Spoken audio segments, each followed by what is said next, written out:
atas istri-istri mereka, menjaga farjinya, kemaluannya, kecuali kepada istri-istrinya, au ma malakat, atau apa-apa yang memiliki aimanuhum, tangan kanan mereka, ayat saroya, yakni sahaya-sahaya atau budak-budak. Makanya kalau sekarang sudah tidak ada perbudakan, justru memang Islam itu memberantas perbudakan, cuma tidak revolusi, sedikit demi sedikit, akhirnya memang memang menghapus perbudakan. Karena apa?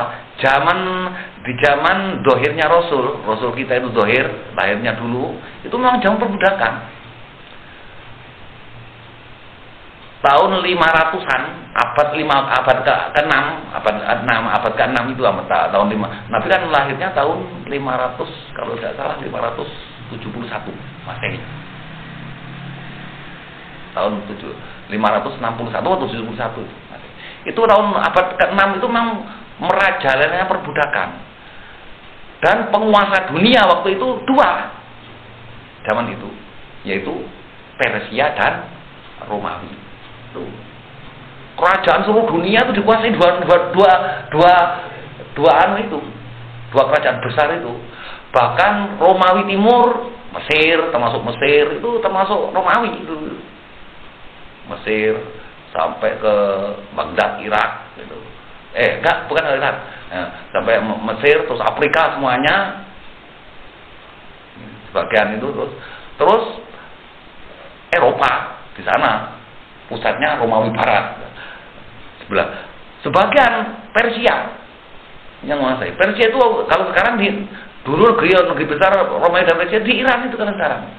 Iran. Ya, kawasan wilayahnya semuanya sana, mulai Irak terus sampai Balkan. Kalau sekarang istilahnya negara-negara yang itu negara-negara yang dulunya bergabung dengan Soviet itu, Bosnia, semuanya pokoknya negara dunia waktu itu dikuasai Romawi dan Persia. Dan mereka itu orang Romawi dan Persia itu bangsa yang dikalahkan jadikan budak. Bangsa yang dikalahkan jadikan budak. Perang dengan negara lain. Negeri itu kok kalah. Nanti tentara-tentara awan-awan semua jadikan budak. Jadi perbudakan sudah waktu zaman itu merajalela.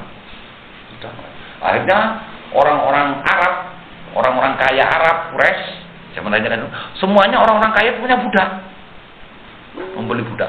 Budak ini dijual belikan seperti hewan itu sudah. Cuma diberi makan, diberi pakaian, disuruh kerja, tidak ada angkosannya, namanya budak. Nah, itu. Dan budak ini Islam menghukumi tentang budak ini tentang perbudakan ini. Juragan, seandainya saya itu juragannya, banyak budak-budak saya, budak laki-laki maupun perempuan. Budak perempuan itu saya seandainya ngumpuli budak saya, seandainya saya itu berbuat seperti tidak haram, boleh. Itu hukumnya di situ. Nah itu, tapi oleh Islam waktu dirubah sedikit-sedikit. Makanya kan banyak itu waktu Islam pertama kali Nabi itu dakwah, yang masuk itu kan kebanyakan para budak yang masuk Islam itu. Tapi ya takut sama juragannya. Akhirnya kalau ketemu masuk Islam oleh juragannya dipukuli, disiksa. Salah satu di antara budak tadi seperti Ammar bin Yasir, bapaknya itu budak, disiksa terus, pukuli terus, akhirnya ditebus oleh Nabi, dimerdekakan, dibeli kepada juragannya Ammar itu, beli, sudah kamu merdeka, jadi orang merdeka. Salah satu yang dimerdekakan lagi oleh banyak Nabi, salah satunya itu termasuk Ammar bin Yasir dan ayah bapak dan ibunya. Dan salah satu yang dimerdekakan oleh Sayyidina Abu Bakar ya Bilal, sahabat Bilal. Bilal itu kan budaknya Umayyah itu, budaknya Umayyah bin Khalaf. Ya tahu kalau Bilal itu masuk Islam, siksa oleh Umayyah. bahkan sampai hampir mati. Dan di saat itu waktu Islam pertama berkembang itu banyak budak yang mati. Siapa yang bunuh? Juragannya sendiri karena masuk Islam. Bilal itu seandainya tidak dibeli secara akal, tidak dibeli oleh Sayyidina Abu Bakar, mati sudah. Memang dibunuh. Dia itu dipetenteng, disalib di tengah matahari, perutnya dikasih batu yang sangat besar itu. Katanya juragannya, kalau kamu nggak kembali ke musik, ya nggak kembali ke ikut agamaku, katanya Umayyah, ya mati kamu, mati secara pelan-pelan, saya biarkan kamu di sini. Kepanasan, etinin betul, saya beringatkan, kan mati akhirnya lama-lama. Untung waktu itu ada Sayyidina Abu Bakar menemui juragannya Bilal namanya Umayyah. Umayyah, katanya Abu Bakar, gak eman sampai itu budak itu kuat kok mau dibunuh. Dijual mahal itu. Siapa yang mau beli? Saya. Saya beli nanti. Siapa yang mau beli dengan harga yang? Iya saya beli. Akhirnya dibeli oleh Sayyidina Abu Bakar. Setelah beli Bakar dibawa pulang oleh Sayyidina Abu Bakar. Terus Abu Bakar mengatakan, kamu sekarang bebas jadi orang merdeka. Nah, kalau jadi orang merdeka ya bukan budak lagi, bukan budak lagi. Nah, dan itu Sahaya, maksudnya Sahaya itu apa? Budak perempuan namanya Sahaya. Budak perempuan namanya Sahaya. Dan pada Sahaya perempuan itu juragannya bebas. Seandainya ngumpuli, disuruh enggak, bebas. Itu adalah keperbudakan seperti itu. Nah ini, malakat aimanukum itu masalah yang dimiliki. Berarti kalau kita itu seandainya mempunyai budak, ya halal budak itu untuk kita. Seandainya ngambung, megang, nggak ada masalah, ya batal. Tapi kan sekarang sudah tidak ada perbudakan. Ghairu maklumin. Jadi ghairu maklumin ya. Malakat atau apa-apa yang memiliki aimanuhum, tangan-tangan kanan mereka, fa innahu, maka sesungguhnya mereka seandainya mendatangi mereka para Sahaya tadi, ghairu maklumin, tidaklah mereka itu dicela fi idyanihina, di dalam mendatangi mereka Sahaya tadi. Famanibtago, barang siapa yang mencari waro adalika, masih punya istri, punya budak, kok masih mencari yang lain, minat jauh dari istri-istri atau asar dan budak-budak lain, ya faulaika, maka mereka itu mereka tadi al-adun, orang yang melampaui batas. Al-mutajam itu melampaui batas. Jadi kalau sudah punya istri, ya jangan sampai kita itu mencari selainnya istri kita untuk melepaskan hawa nafsu kita, ya untuk istri kita, cuma untuk istri kita harus menjaga diri. Itu yang termasuk orang yang beruntung. Begitu juga waladinahum, dan mereka itu, dan orang-orang yang diamanatihim, kepada amanat-amanat mereka, terhadap amanat-amanatnya yang dipercayakan kepada mereka, wa'adim, dan perjanjian mereka, rohun, mereka itu selalu menjaga. Ini orang termasuk orang yang beruntung lagi kalau kita itu mampu memegang amanat. Kita sudah beriman dan kita itu sudah mampu memegang amanat. Nah ini termasuk orang yang beruntung, yang orang yang akan mendapat pahala besar dari Allah. Dan amanat ini memang jangan dianggap remeh. Amanat ini paling berat, ya, amanat ini berat, terutama amanat yang diamanatkan oleh Allah kepada kita, ini yang paling berat. Jadi kita itu memang oleh Allah dipikulkan kepada kita amanat dari Allah. Apa pertama, kita itu amanat kita yaitu kita